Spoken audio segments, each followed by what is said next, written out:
Alors la mission est extraordinaire, la mission nucléaire, on n'a pas le droit d'en parler évidemment. La défense aérienne, on fait du combat aérien, on a la tête en feu et le vol est super dense. Donc oui, je me suis retrouvé dans des situations où on se dit allez, on remet le couvert encore aujourd'hui. Il m'est arrivé une grosse tuile sur mon avion. Mon réacteur s'éteint à cause d'une fuite de pétrole. Je m'éjecte quelques secondes avant l'impact dans ce champ et voilà. En fait, ça va extrêmement vite. Je pense qu'entre le moment où je tire et l'impact, il n'y a pas 10 secondes.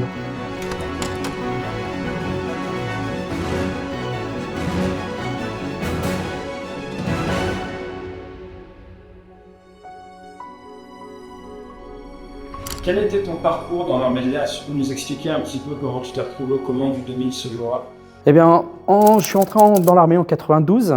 J'ai eu beaucoup de chance. Je suis parti juste après l'école de transfert opérationnel sur Alpha Jet de Cazaux. Je suis parti directement en unité opérationnelle, donc au 2-4 Lafayette. C'était Mirage de Mylène. Donc ça, c'était en 95. Je suis resté 3 ans jusqu'à ce que je m'éjecte. Suite de l'éjection, je devais être muté. C'est un peu le hasard de s'éjecter juste avant d'être muté. Ensuite, 3 ans d'Alpha Jet, instructeur pilote, instructeur navigateur, puisque je venais du biplace, parce que le Mirage de Mylène est un biplace avec un navigateur derrière.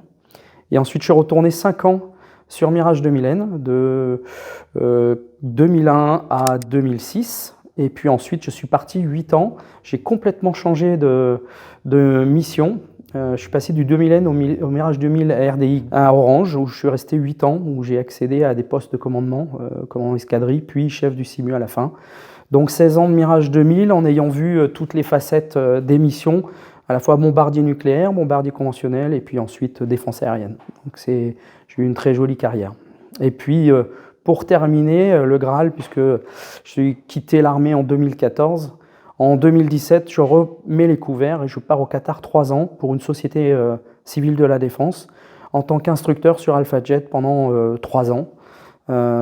Pour apprendre les Qataris à piloter sur des machines que l'on a vendues il y a longtemps et les former justement pour partir ensuite sur Rafale. Une aventure extraordinaire qui a changé le profil de mes enfants parce que c'était une magnifique aventure, une riche en expériences culturelles, religieuses, tout ce qui va bien, parce que du coup on comprend plein de choses. Et puis le retour, j'ai pensé que c'était terminé, et j'ai eu encore l'occasion de voler sur chasseur, puisque j'ai fait un petit peu de L-39 avec les avions de l'ancienne patrouille Breitling, où j'ai fait quelques vols pour emmener des copains d'école, des amis, pour leur faire profiter de la joie de voler en chasseur. Voilà. Et puis depuis 1 ou 2 ans, j'ai calmé le jeu. Je fais toujours de la voltige aérienne. Je suis instructeur à avion, ULM, voltige. Voilà, je continue toujours à voler.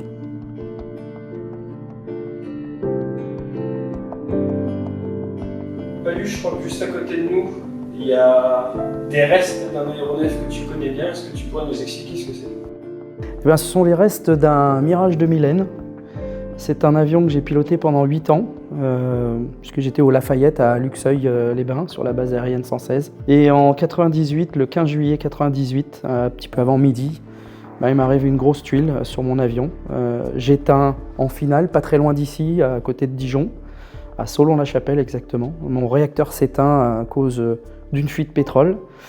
Et Mirage 2000 ne plane pas, je m'éjecte quelques secondes avant l'impact et voilà les restes de cet appareil. Alors j'étais jeune pilote, j'étais pilote opérationnel et c'était mon dernier vol de qualif sous-chef de patrouille. C'était le 7e vol de validation et après ce 7e vol, normalement, j'avais ma qualif. Donc effectivement, 0 atterrissage, une qualif accordée, puisque l'accident arrive en fin de vol. C'est la qualif la plus chère du monde. C'est extraordinaire. Bon, le vol s'était très bien passé. On simule une panne de mon équipier qui est testeur à la base aérienne d'Avord, et puis sur le retour, on a la panne, on se déroute sur Dijon et puis on répète ce qu'on a déjà fait en exercice juste avant à Avord et je termine au bout des bretelles voilà, dans un champ. Comment ça s'est passé? Surtout que tu es quand même assez jeune, tu es aspirant à ce moment-là, et comment tu l'as vécu et l'après-éjection également? Alors, La préparation, en fait, c'est un vol de qualif, donc on est hyper concentré, on est hyper focus dans la préparation du vol. C'était une mission de casse, c'est-à-dire qu'on a en gros les forces spéciales qui sont en bas, qui nous guident sur des objectifs d'opportunité.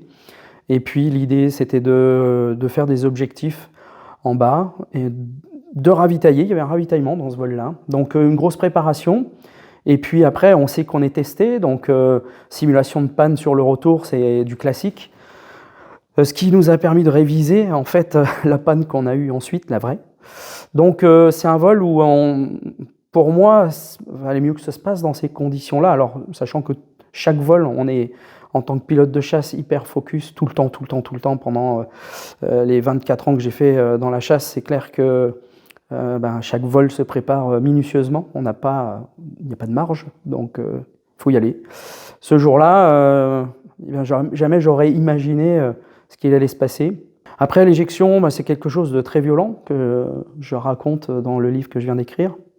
C'est des choses qui nous passent par la tête qu'on n'a pas, puisque bon, on l'imagine toujours, on s'entraîne pour l'éjection. Tous les mois, on a le simu-éjection. Donc on est préparé, et en fait on se rend compte qu'on est conditionné, parce que quand ça m'arrive, je fais comme un simulateur de vol, sauf que le simulateur ne se fiche pas, là c'est la vraie aventure, ça part, on se prend nos 16G, c'est ultra violent, et en fait le gros problème c'est surtout le rétrospectif, c'est après. C'est long à se guérir. À l'époque, il n'y avait rien du tout pour les militaires, pour ça. Il m'a fallu à peu près 3 ans pour me relever. Voilà. D'où le livre, La résilience, expliquer un peu toutes les phases. On a l'escadron qui est toujours derrière. Ça, c'est, par contre, la fraternité des camarades, ça, c'est extraordinaire.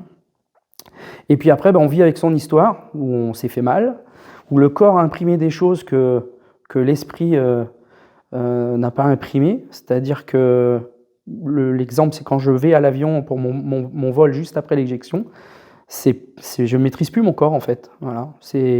On me pousse dans l'avion, on me crie dessus pour mettre en route, façon bienveillante évidemment, mais une éjection, c'est pas anodin, c'est comme un accident de voiture en fait. Et il faut se remettre, il faut se relever.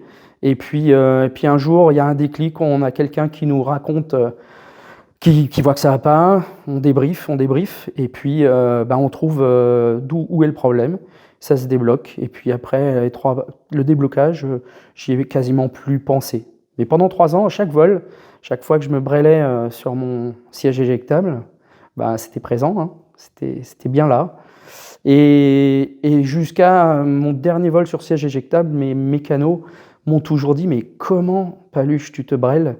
On dirait que tu vas t'éjecter. » En fait, ça n'arrive pas qu'aux autres. Quand on doit partir, faut tirer sur la poignée et il faut être prêt, tout simplement. Il y a une vidéo très connue qui circule en source ouverte où on voit un Mirage 2000 qui essaye d'être amené jusqu'au dernier moment. À droite de l'axe. Ouais. Les jambes en bas. Correction bas, vous avez stabilisé. Conduite, c'est pas grave. On est plein de testé. Ok, éjection. Donc c'est pas toi. Maintenant, non. Je crois que c'est le même type de panne que ce que tu as eu. Est-ce que pour tous les gens qui ont dû voir cette vidéo, tu aurais 2-3 petits mots d'analyse pour nous faire comprendre la réalité derrière la décision d'éjection et le traitement de la panne? Ouais, alors justement, je connais très bien, même l'équipage, je les salue. On a eu l'occasion d'en discuter ensemble plein de fois. En fait, j'ai exactement la même panne qu'eux, sauf que c'est pas ma panne est une panne engendrée par la vraie panne. Et moi, ce qui me fait arriver, alors j'en parle pas dans mon livre parce que c'est pas l'objet, mais globalement, j'ai eu plusieurs pannes, et c'est l'histoire de la surpanne qui me fait m'éjecter. Mais au départ, je me déroute sur le terrain de Dijon pour exactement la même chose. C'est le système de tuyère derrière qui tombe en panne, c'est le DSV plus le calculateur moteur. Et en fait, on a une puissance qui est limitée, une surconsommation de pétrole. Et voilà, après ces images, elle me marque parce qu'en fait, le dernier simulateur de vol que je fais avant de partir pour cette qualif, cette fameuse qualif de sous-chef de patrouille, c'est un simu d'1h30 avec mon navigateur avec qui j'ai passé toutes mes qualifs dans toutes les configurations possibles pour voir si, avec des gros bidons, selon le poids, etc., on allait jusqu'au terrain, on a tenté des choses. Au simu, c'est bien parce qu'on peut tenter plein de choses. Et ce qui est rigolo, c'est qu'on s'éjecte sur cette panne 3 jours après avoir fait notre simulateur et avoir révisé la panne. Donc on était dans notre esprit très bien préparé. Voilà, on n'était juste pas préparé à l'extinction en finale, puisqu'on a une extinction en finale à 5 km de la piste. En fait, on est face à la piste, le moteur s'arrête. Et vous imaginez bien, ça ne plane pas, hein, Mirage 2000. Voilà. La différence d'eux, c'est qu'on a, nous, largué les charges avant. Et on n'a plus, quand ça s'arrête, on n'a plus du tout de marge. Et l'avion s'arrête à 5 km. Et nous, on s'éjecte à 5 km de la piste. Et l'avion se crache à 4. Donc, à la vitesse à laquelle on va, c'est quelques secondes après, en fait. Voilà. Tu as eu combien de temps sous voile? Alors, très très peu.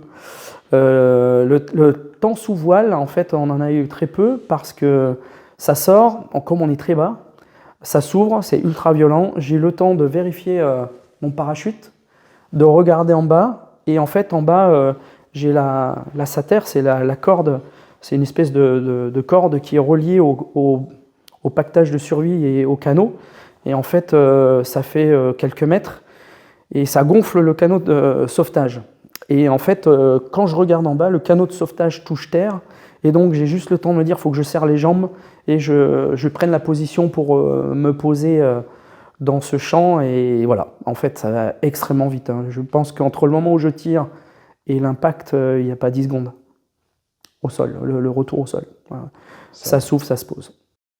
Oui, j'ai pensé à m'éjecter dans ma carrière plus tard. Déjà, les 3 premières années après l'éjection, chaque vol, j'y pensais. Et puis après, comme quand on est pilote sur des machines super pointues, on a toujours des petites choses qui nous arrivent. Donc oui, je me suis retrouvé dans des situations où on se dit allez, on remet le couvert encore aujourd'hui. Mais je me suis toujours dit que s'il fallait retirer sur la poignée d'éjection, c'est qu'il fallait le faire, ça sauve des vies. Aujourd'hui, au monde, il y a plus de 7000 pilotes qui ont été sauvés grâce à ces sièges. Certes, c'est ultra violent. Les séquelles au niveau du dos sont conséquentes quand on arrive à un certain âge. Oui, s'il avait fallu retirer sur la poignée, je l'aurais fait. Et puis oui, j'y ai pensé de nombreuses fois dans certaines situations où là, je me suis dit, zut, alors ça va repartir. Un exemple, un jour en escadron, j'étais commandant d'escadrille donc à Orange, au de 5 Île-de-France. Il y avait des orages un peu partout. Et puis, à Orange, les instructeurs sont des vieux de la vieille, ce sont les anciens incommandables quelque part, parce qu'ils arrivent en fin de carrière, et puis surtout des gens hyper expérimentés. Et puis là, il fallait faire décoller une vague de cet appareil. Et puis quand on est en escadrille, faut être un peu force d'exemple. Donc j'ai dit je pars. Et donc je savais que les orages dans le pinceau de montée étaient de chaque côté. Je savais qu'on pouvait passer au milieu sans subir l'orage, et puis ensuite aller en zone, et lorsqu'on allait revenir, ça allait être bon. Donc je décolle le premier, tout le monde roule, et ils attendent tous. J'ai un équipier dans mon aile en patrouille serrée. On rentre dans la couche nuageuse à 6000 pieds. Et là, je prends un coup de foudre. Je prends un coup de foudre qui tape devant sur mon radome. Je sens la foudre qui traverse l'appareil et qui va traverser sur l'appareil de mon équipier en patrouille serrée. Et puis là, j'ai une extinction réacteur. Et donc là, le Mirage 2000, ça plane pas trop. Je rends la main, je me dis que 1000 pieds en dessous, je récupère les conditions à vue. Je rends la main tout doucement pour garder mon équipier dans mon aile.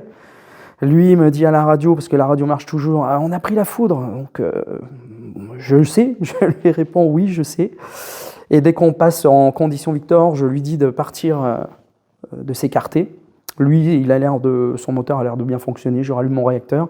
Et en fait, quand je rallume le réacteur, quand j'accélère à la manette des gaz, le moteur réduit et inversement, quand je réduis, il accélère. Donc je constate que mon calculateur moteur est défaillant, à mon avis, il est grillé. Donc immédiatement, je vidange mes réservoirs pour m'alléger, pouvoir me poser. Et derrière, j'ai une passagère qui est une jeune docteure qui fait son tout premier vol en Mirage, un vol d'information, puisqu'elle va être médecin du personnel navigant. Donc on leur fait des vols d'information pour voir un peu comment c'est dans l'avion, pour les pilotes. Et là, je lui dis, resserre tes bretelles, prépare-toi à t'éjecter au cas où. Alors elle s'inquiète, je lui dis non, ça fait partie de la procédure. On se pose et pendant toute cette phase, je me dis, voilà, on aurait pu avoir le moteur qui s'arrête. On est en monomoteur, en Mirage 2000. Il y a un système redondant qui nous permet de rentrer. C'est ce qu'on a fait, on est rentré sur le système secondaire. Et puis, pour la petite blague, la jeune femme derrière n'a pas compris grand-chose, la jeune docteure. Et en descendant de l'avion, je lui ai dit je crois qu'aujourd'hui, tu as pris le plus beau coup de foudre de ta vie. Et je lui ai expliqué ce qui s'était passé. Voilà, c'était assez rigolo. Et pendant de nombreuses années, tous les ans, elle m'envoyait joyeux anniversaire du coup de foudre par messagerie pour me faire penser à ce moment un petit peu particulier. Voilà. Donc là, oui, j'ai pensé à l'éjection encore ce jour-là. Et puis après, je me suis fait un petit peu chambrer par tous mes collègues qui ne voulaient pas décoller et qui n'ont du coup pas décollé parce que j'ai mis en emergency la base pour pouvoir me reposer. Donc le Mirage 2000, j'en ai fait 16 ans. J'ai eu l'opportunité donc de faire du 2000N pendant 8 ans. Et ensuite, pendant 8 ans, du Mirage 2000C, B. Mais sincèrement, les deux métiers m'ont plu. Le vol en 2000N, alors la mission est extraordinaire, la mission nucléaire, on n'a pas le droit d'en parler évidemment, mais c'est une mission qui est très compliquée, qui est grisante, on vole très vite, très bas, par toutes conditions. On vole en équipage, donc ce qui est très sympa, c'est les échanges qu'on a avec les navigateurs, parce qu'en gros, quand on rentre au bar le soir en salle de repos pour boire notre petite bière après le feu, on a quelqu'un avec qui on peut échanger sur ce qui s'est passé dans l'avion, les petites peurs, les frustrations, les erreurs, les trucs super bien qui nous sont arrivés, les paysages qu'on a pu voir ou les configurations en combat qu'on a pu avoir. Donc il y a un échange qui est vraiment sympa. Le monde de la défense aérienne, c'est pareil, mais c'est interavion, parce qu'on part seul, en monoplace. On est vraiment seul face à soi-même, avec un équipier ou un leader, et l'échange est différent. Alors c'est tout aussi puissant dans le retour du vol, mais c'est différent parce qu'on a beaucoup de choses qui nous arrivent seuls dans l'avion. On vit, par exemple sur une mission de guerre, on vit dans la solitude de ces moments-là. Et puis dans notre monde, c'est un petit peu même tabou, on n'en parle pas par le débriefing de la mission, qui est très très fin pour quand on fait une campagne. Entre nous, après, quand on a fini le débriefing, on passe à autre chose et on en parle rarement entre nous. Il y a un vol en particulier qui m'a vraiment marqué, c'est une mission de guerre. J'avais fait une mission de guerre la journée, où j'étais rentré après 7 heures de vol, j'étais fatigué. Et en fait, c'était là-bas, on va dire, chez les gentils, mais au bord chez les méchants, si on peut dire ça comme ça. Et en fait, on est le soir tranquillement en train de manger tous ensemble, et il est 20h, 20h30. On est vraiment on volait un jour sur deux en fait. On se remplaçait en équipage parce que les vols étaient longs. 7 heures de vol, c'est long. Et en fait, il y a un général qui vient au moment du repas, on est dehors en train de manger sur des tables.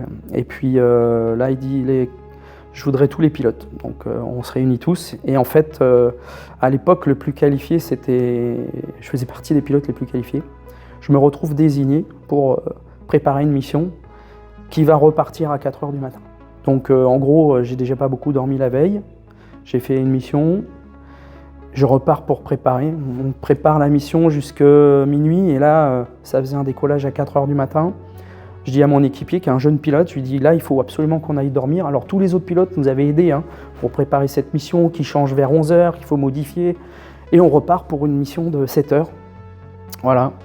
Et là, dans l'inconnu, c'était la première mission sur un théâtre d'opération qui a été ensuite déclarée. Je travaillais directement avec les forces spéciales à ce moment-là. Et on partait du mauvais côté de la barrière et c'était la toute première mission. Et la guerre avec ce pays a été déclarée 1 mois plus tard par le président qui était en place à ce moment-là. Et donc il fallait absolument pas communiquer ni avec les mécanos ni avec personne parce que avec les réseaux sociaux, ça peut vite partir. Là, les avions partent là, etc. Et on se mettait tous en danger. Donc je dis vaguement à mon mécanicien où est-ce qu'on part et dans quelles conditions, parce que là, ils ne comprennent pas. Et puis j'appelle mon épouse à 4 h du matin. Et c'est pas mal. On se dit des banalités. Et je lui avais dit, si je pars, je ne sais pas si je rentrerai. Il faut que tu sois joignable tout le temps. Elle savait que j'étais parti. J'avais mon dernier qui avait 2 ans. Je l'avais laissé en vrac. J'étais parti. En plus, j'étais prévenu le samedi pour partir le lundi. Et le mardi, je faisais les premières missions. Voilà. Donc je l'appelle à 4 h du matin. Elle sait très bien ce que je vais faire. On se dit des banalités et je pars. Et j'entends mon mécanicien derrière qui me dit « Oh là là, oh là là, oh là là » tout le long pendant... Et là, je me suis jamais fait aussi bien brêler dans mon avion que ce jour-là. Et on part pendant 7 heures dans l'inconnu. Alors quand on est dedans, c'est comme à l'entraînement en fait. Hein. On fait la guerre comme on s'entraîne comme on fait la guerre. On fait ce qu'on a à faire. Mission extraordinaire. Au niveau organisation, avec le ravitailleur en vol, etc. Et on rentre. Mais on ne rentre pas où on est parti en fait. On rentre sur un terrain qui a été nettoyé quelque part pour qu'on puisse poser les Mirage 2000 et que la mission puisse repartir. Voilà. Je ne dis pas où c'est, je dis pas parce que tout ça c'est bien sûr, on n'a pas à en parler, mais c'est une mission qui m'a marqué parce qu'on part faire la guerre, on ne sait même pas si on va rentrer, on ne sait pas ce qu'on va trouver à l'arrivée. On a une mission qui est claire, mais avec une grosse part d'inconnu. Et en fait, quand on est dedans, c'est très... on est très seul. Et je pense que mon équipier a été marqué aussi parce que quand j'ai fait mon dernier vol dans l'armée de l'air, il y a eu des discours de tous les pilotes. Et quand il a eu le micro, il m'a regardé, il n'a rien dit. Et en fait, tout était dit. Voilà, les deux, on s'était compris et notre bout de vie était resté là-bas. Voilà.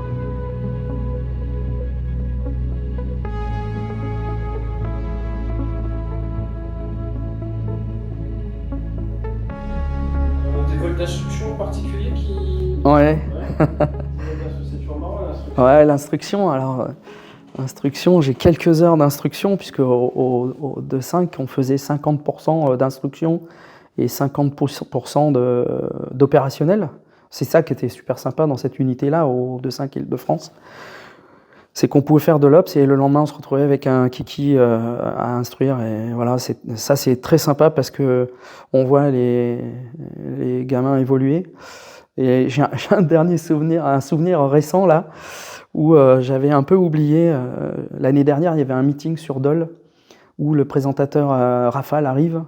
Je suis directeur des vols adjoint. Le directeur des vols, c'est un ancien contrôleur d'Orange, donc on fait équipe. Lui est à la tour, et il me dit, tiens, va accueillir le Rafale pour lui dire bonjour, bienvenue, et puis ensuite, on l'amènera à faire ce qu'il faut pour le briefer, etc.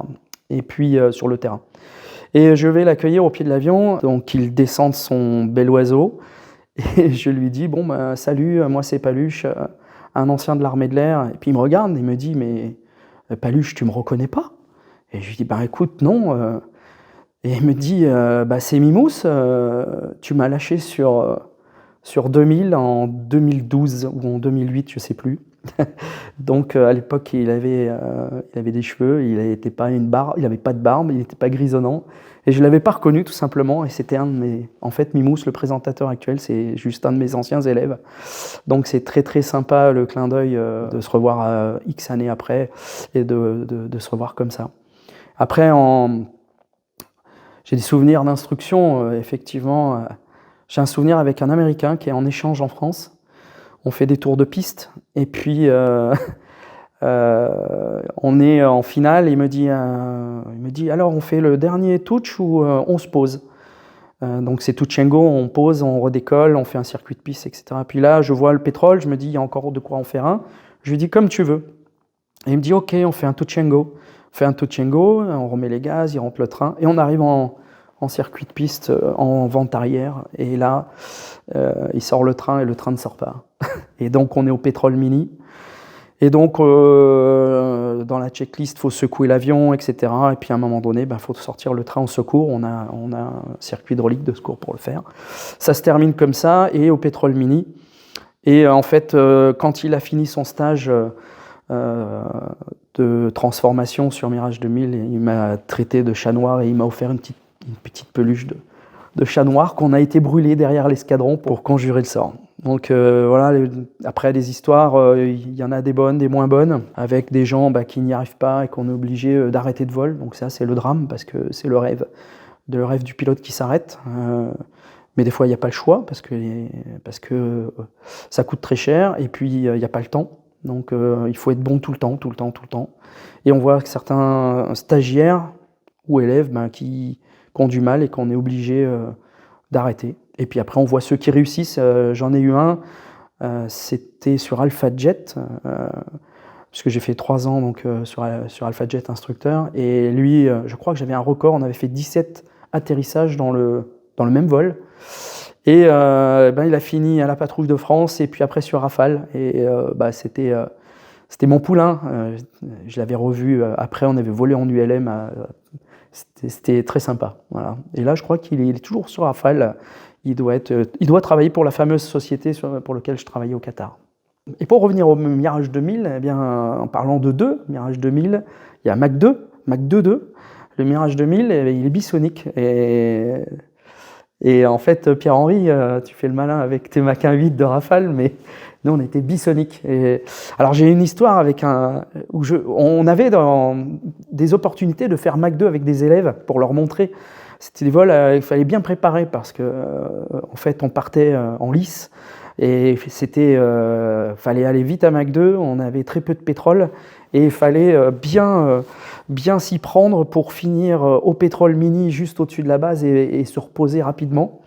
Donc il y avait une préparation et puis ensuite il fallait réviser certaines pannes parce qu'une panne à Mach 2, ça ne se traduit pas comme une panne en subsonique ou même en supersonique au-dessus de Mach 1. Et j'ai un élève devant, on le faisait en 2 étapes, on accélérait à Mach 1.6, on remontait ISOMAC et ensuite on réaccélérait pour aller à Mach 2. Et là, à Mach 98, j'ai un élève devant qui pète un plomb, qui dit « Allez, 1,98, 1,99 » et à Mach 2, c'est l'explosion dans l'avion. Et là, il est trop content, je lui dis « Mais attends, c'est encore !» Et on avait fait Mach 2,11 ce jour-là. Et puis après, il a fallu s'arrêter parce que plus de pétrole et il faut se poser vite. Et on avait rigolé parce qu'on s'est retrouvé à 40 000 pieds au-dessus de la base et là, il s'est dit « Mais comment je descends ?» Et il ne savait pas parce que lui, il avait les taux de descente habituels. Et là, je lui ai montré les capacités du 2000 après avoir négocié avec le contrôle. J'ai fait un retournement, un deuxième à 9G. Et puis, on est descendu au niveau 100 comme ça, avec l'avion qui queen, parce que l'avion, il queen à Mach 2, à 9G en combat. Il a des bruits caractéristiques. Chaque pilote a ça en tête, je pense. Et pour lui, c'était resté... je pense que ça a été un souvenir extraordinaire de Mach 2. Et puis j'ai un autre souvenir qui me revient, c'est à l'alerte, puisqu'on faisait l'alerte opérationnelle, évidemment, en opérationnel sur la base à Orange, où je suis un matin en alerte à 7 minutes. Donc 7 minutes, ça veut dire qu'on a l'anti-G, on est prêt. Je m'allonge sur mon lit dans ma chambre et puis je m'endors. Je me réveille vers 10h, je vais aux toilettes et là ça sonne. Et entre le moment où donc je cours à l'avion, je m'équipe, donc là on s'attache, il n'y a que la Mae West et c'est-à-dire le gilet qu'on met au-dessus et le casque à mettre une fois qu'on est attaché. Et l'objectif c'est de décoller de toute façon en moins de 7 minutes. Et en fait là on me fait prendre un cap, un cap un peu bizarre. Quand on décolle, on ne sait jamais sur quoi on va aller. Le cap me dit, on m'avait fait décoller pas en exercice, en réel. Et donc, je pars vraiment sur un truc un peu dans l'inconnu. Et en fait, je me retrouve à Mach 1.6, autorisé supersonique, ce qui est extrêmement rare en temps de paix et en exercice. Je me retrouve à survoler au large au sud de la France. Et là, je me dis, mais je regarde ma montre, ça faisait même pas 10 minutes que j'étais réveillé. Et en fait, je suis passé du sommeil profond à Mach 1.6 en l'espace de 10 minutes. Ça fait vraiment super bizarre. Et là, on se dit, mais qu'est-ce que j'ai pu oublier dans l'avion? Donc, on regarde un peu tout. Et voilà, et donc j'ai fait mon inter. Et c'était une fausse alerte. C'était un exercice, en fait. Voilà. Est-ce que tu as réussi à te rendormir facilement après? Alors, se rendormir après un vol comme ça, alors déjà, avec les vols...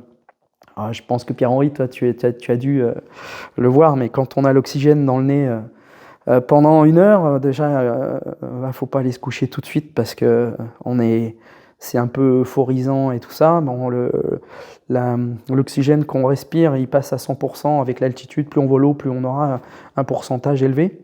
Donc forcément, quand on a l'adrénaline du vol plus l'oxygène, en général, on a du mal à aller se coucher après. Même après 7 heures de vol, il m'est arrivé de ne pas aller me reposer parce qu'on est encore sous l'adrénaline du moment, sous les effets de l'oxygène. Et puis c'est bien d'aller en salle de repos, poser le cerveau avant d'aller se coucher. En général, on peut pas dormir juste après un vol comme ça, c'est pas possible. Alors comme tu le sais, je suis canadien, je crois que tu es venu un paquet de fois au Canada faire du Maple Flag. C'est ça. Parle-nous un petit peu de l'érable, comment ça s'est passé et est-ce que tu en as un bon souvenir? Alors le Canada, j'ai eu le grand privilège, j'ai le bonheur de faire 4 ou 5 fois, je me souviens même plus, Maple Flag, donc l'exercice, c'est le Top Gun canadien en fait, interallié, où là on est 200 PN pour une 150 appareils, et on fait des grandes campagnes en fait de raids aériens avec le premier jour de guerre et puis avec des scénarios X. Avec des machines qui sont complètement différentes. On a du transporteur qui largue des paras. On a des pistes au milieu du Canada avec des maquettes d'avions qu'on va bombarder avec des bombes d'exercice, mais on tire pour de vrai. C'est un exercice qui est fabuleux. J'en garde un souvenir extraordinaire parce que je l'ai fait dans toutes les qualifs. Et alors en 2000N, cet exercice, je l'ai fait que en 2000N. Et moi je suis fier parce qu'en fait le 2000N, dès qu'il faisait pas beau, on était les seuls à partir, on était les seuls à faire le raid et à faire nos objectifs. Très peu d'avions pouvaient faire le vol tout temps et nous on y allait.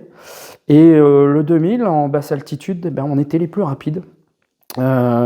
Donc c'était dur pour le Mission Commander, celui qui fait l'architecture de toute la mission. C'était assez compliqué de nous mettre parce qu'on rattrapait les autres, on les doublait. Et, voilà, on était franchement plus vite que même les F-16 qui sont à peu près les avions équivalents. Voilà, pour la pénétration. Alors nous on faisait de la pénétration basse altitude à l'époque, c'était un petit peu les tactiques. On rentrait à 550 nœuds, on ressortait à 600 nœuds. Et en fait on faisait les objectifs à chaque fois. Voilà. Donc le 2000, franchement, je me suis rendu compte là-bas qu'il était franchement pas ridicule. Voilà. Et en plus, le 2000N, c'était la version non évoluée, hein, c'était pas le 2000D, qui avait un système bien plus évolué que le nôtre. Voilà. Sur un Maple Flag, tu vas faire que de la basse altitude et que du raid, ou tu vas faire également de la DACT ou un petit peu de BFM contre les autres avions? Alors, sur les BFM, sur Maple Flag, nous, avec la mission du 2000N, on n'était pas trop tasqués sur ce genre de choses. Donc, on se faisait intercepter. Oui, on pouvait localement se faire un engagement, mais les manœuvres étaient assez, on va dire, limitées. En revanche, j'ai fait un autre exercice, un NATO Hermite, qui était en Pologne. Donc, c'est un peu... le même système, hein, la configuration avec le nombre d'appareils, etc. est similaire. Et là, j'avais fait du combat contre du F-16, 2 2000N contre 2 F-16. Je me rappelle très bien avec qui j'étais. Et ben là, on les avait shootés, les F-16. Alors peut-être que la nation qui s'entraînait sur ce type d'appareil n'était peut-être pas très fort, mais là c'est pareil, j'avais été très surpris parce que le 2000, on avait gagné notre combat aérien malgré qu'on n'était pas c'était pas notre mission, hein, le combat aérien, mais on avait quand même réussi à gagner ce combat. Voilà, on n'était pas ridicule, Et bon, j'ai un souvenir aussi de déroutement là-bas où on déroute 60 avions parce que le nuage se pose sur le terrain où on doit tous rentrer et on a 60 avions qui se déroutent sur un autre terrain qui était prévu au terrain de déroutement, mais tous les avions s'empilent sur le taxiway et c'était assez épique et tous au pétrole mini, donc ça fait des souvenirs un petit peu avec de l'émotion. Quand on est posé, on est content. Est-ce que tu as un vol en particulier qui t'a marqué et est-ce que le fait de voler au-dessus du Grand Nord en monomoteur, ça te stressait? Alors moi, ce qui m'a marqué, c'est ces grands espaces. On est sur un espace d'évolution qui est équivalent au quart nord-est de la France, on va dire, où on ne voit pas âme qui vive. C'est des paysages de lacs, de forêts, et on va taper des objectifs qui sont fictif. C'est une aire de jeu qui est fantastique parce que on n'est pas embêté par les routes, les zones sont réservées exclusivement pour nous. Et là, il y a quand même 150 appareils qui vont décoller et se poser en moins de 2 heures. Donc ça fait beaucoup de ferraille en l'air avec toutes les déconflictions. J'ai eu l'occasion de participer à un Mission Commander là-bas avec mon navigateur et organiser un raid aérien. Pour nous, c'était un vol d'1 heure, 1 heure et quart. C'est 3 jours de préparation et puis 1 heure, 1 heure et quart de vol et autant de débriefing parce que le débriefing, on va aller voir qui a tiré qui et puis sur des écrans géants, on est dans des énormes amphithéâtres avec des écrans géants où on rejoue la guerre pour débriefer l'ensemble du vol et c'est très très fin et bon, ces exercices sont fantastiques pour progresser à tout niveau de qualification. Voilà. Que ce soit pour les pilotes ou les navigateurs, pour l'époque où j'étais, c'était avec le 2000N. Voilà. Et puis après, ceux qui faisaient la défense aérienne, on était assez satisfaits de nos tactiques employées par rapport à des gens qui faisaient les méchants en face, puisqu'on a les agresseurs en face qui essayent de nous attraper.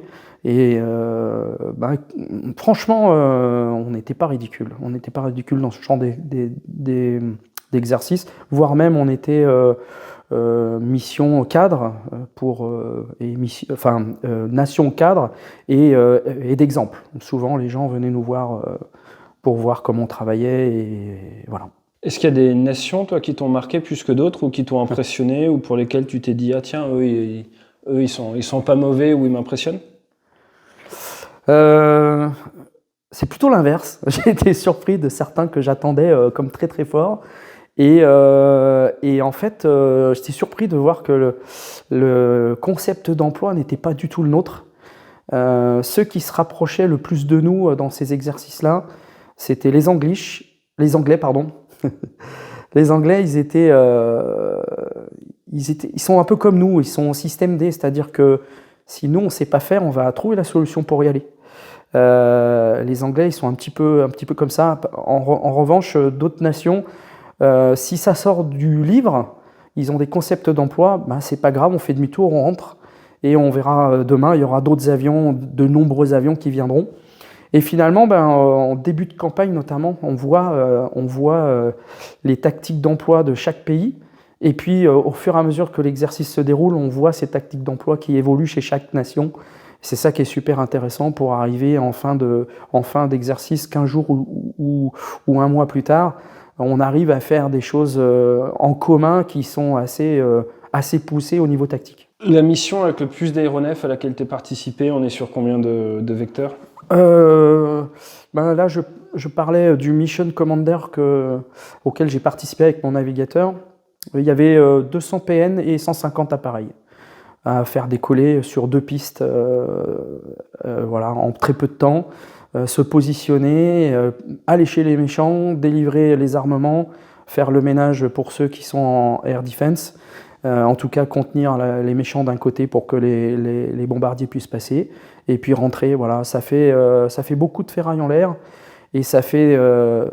tout est minuté à la seconde près, de la mise en route jusqu'au roulage. On roule dans un ordre bien particulier, puisqu'on n'a pas tous les mêmes vitesses. Et puis le roulage est minuté à la seconde près, le décollage est à la seconde près. Et on arrive à faire quelque chose d'extraordinaire. Et le plus dur, c'est la déconfliction entre les appareils, parce que tous ces appareils en vol, il ne faut pas qu'ils se rompent dedans. Donc il faut prévoir des blocs d'altitude, il faut prévoir ce qui est imprévisible, faut le prévoir sur le papier, et ensuite que ça se réalise le mieux possible sans qu'il y ait des appareils qui se rentrent dedans. Et globalement, ça se passait, moi, à chaque fois que j'ai fait le Maple Flag, j'ai jamais rien eu. Tout s'est toujours super bien passé. Ce que j'ai préféré dans ma période armée de l'air, c'est du premier jour où je suis rentré jusqu'au dernier jour où je suis ressorti. Tout. Et un jeune qui voudrait partir dans l'armée de l'air, quel est le conseil que tu pourrais lui donner? Alors, le conseil que je pourrais donner à un petit jeune qui voudrait rentrer dans l'armée, c'est d'être tenace. D'être tenace, c'est une des caractéristiques, je pense, du pilote de chasse, la ténacité. On a tous notre chance.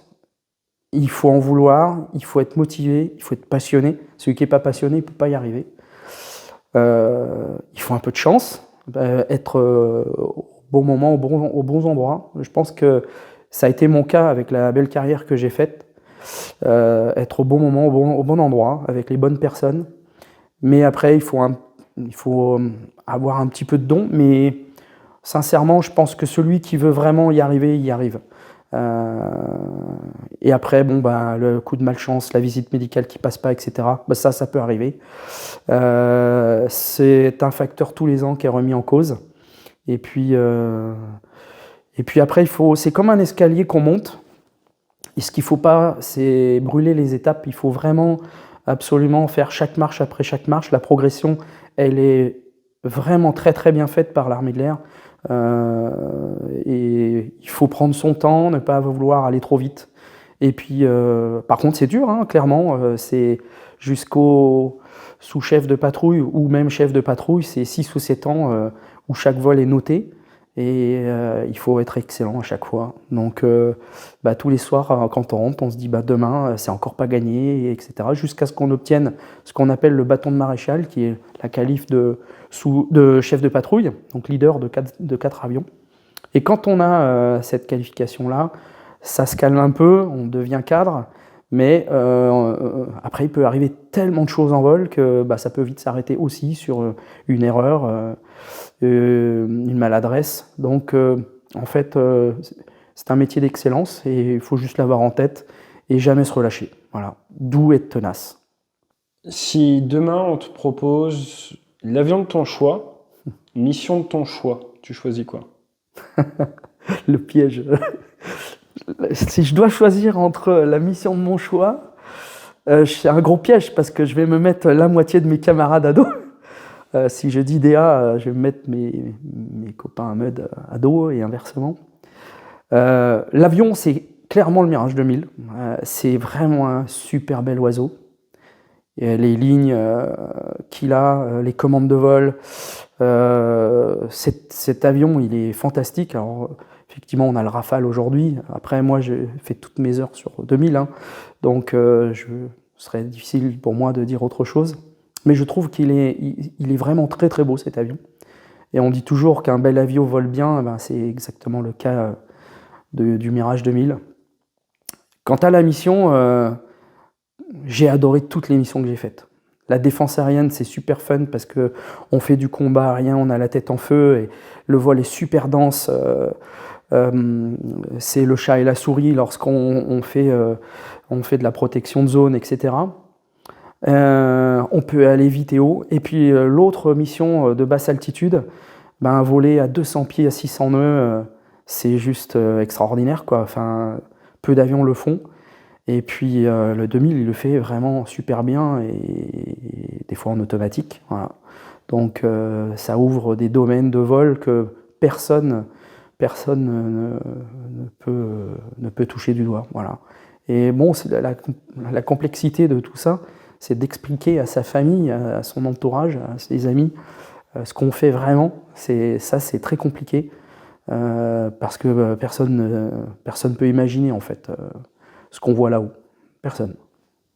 La sensation qui me manque le plus, je pense que c'est l'accélération.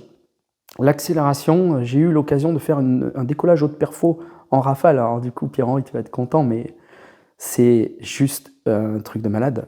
On est en lice, on lâche les freins et je donne pas le timing, mais on est à 15 km de haut en rien. Le 2000, c'est pareil, mais on part pas à la même vitesse pour avoir le même résultat. Cette sensation de fusée, on monte. J'ai souvenir d'un décollage que j'ai fait à Avignon pendant un meeting où je fais un passage à 450 nœuds et parce qu'on m'autorise 450 nœuds 500 pieds et j'ai négocié avec le contrôle aérien de monter au niveau 185, c'est-à-dire à quasiment 20 000 pieds vertical. Et j'ai souvenir de mes enfants, quand je reviens après sur le terrain, qui me disent « Mais papa, on t'a vu disparaître dans le ciel, t'es monté tout droit comme une fusée et t'as disparu. » Et en fait, la sensation dans l'avion, elle est juste extraordinaire parce qu'on tire sur le manche, on se prend nos 9G, et puis là, on est assis la tête vers le ciel, les pieds en l'air, et ça monte comme une fusée.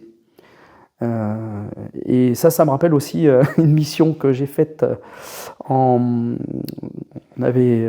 Guyane, dans la protection de la fusée. Et l'idée, en fait, avec les camarades, c'était, on faisait la protection de la fusée sur le territoire de la Guyane.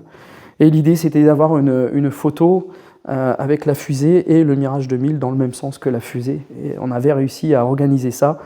Et ça fait des souvenirs qui sont juste extraordinaires. Et il n'y a qu'avec ces machines-là qu'on peut le vivre. Il n'y a pas d'autres machines qui permettent de faire ça.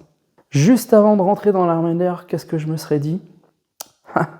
Jamais de ma vie, j'aurais imaginé ce que j'ai vécu pendant 24 ans. Jamais. Jamais, jamais, jamais. Et si demain on me disait ça repart, je repars à 24 ans avec la qualif CP, ce serait pas à 20 ans avec la qualif CP, ce serait bien parce que bon à l'école c'est quand même chaud, hein. On est nombreux et peu d'élus au bout. Mais oui, demain je recommence. Là, je coach quelques petits jeunes dans le civil pour les motiver et puis les former à la patrouille, au vol, en voltige, etc. J'en ai un petit jeune là. Bon, il a raté l'armée de l'air. Il est parti dans la marine, pas de chance. Mais il est major de promo, il a fini major de promo à Cognac et il est parti maintenant aux États-Unis. Je suis super fier, c'est mon poulain. Je paierais très cher pour être à sa place. On revient en arrière, tu te croises le jour de ton examen sous CEP, tu t'apprêtes à partir pour ton éjection. Qu'est-ce que tu te dis? Okay. Tu en fais un retour vers le futur. Ouais, retour vers le futur. Je sais que je me suis éjecté, je me vois en train de partir à l'avion et qu'est-ce que je me dirais? Sincèrement, alors, je me dirais que je dirais rien du tout.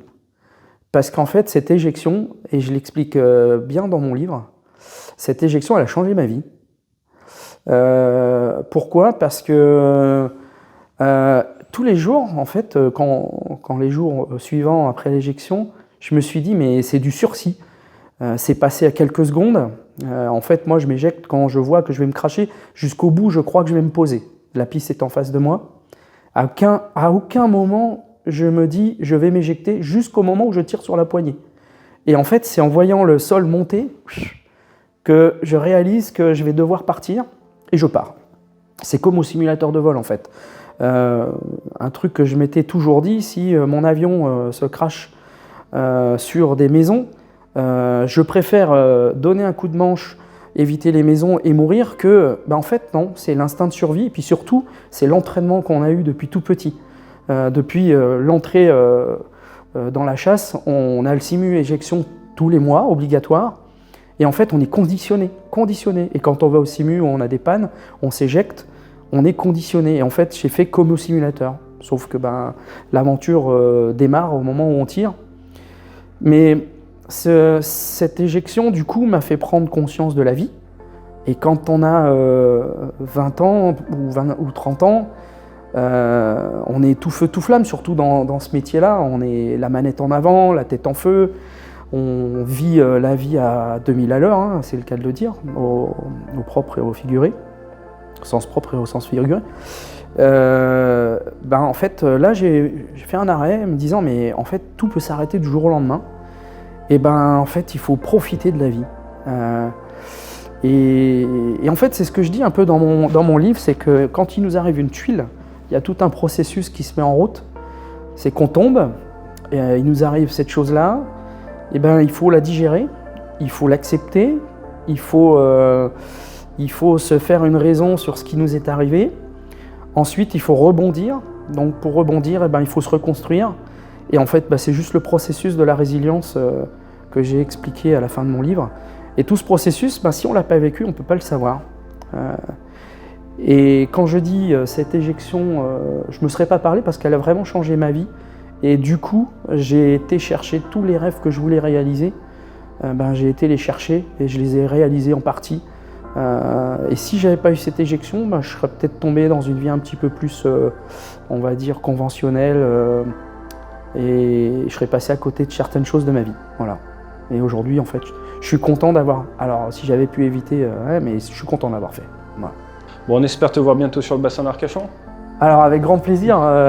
J'espère qu'on va, sur le bassin d'Arcachon, si on se voit, venir avec une machine et puis te prendre comme équipier. Ou c'est l'inverse?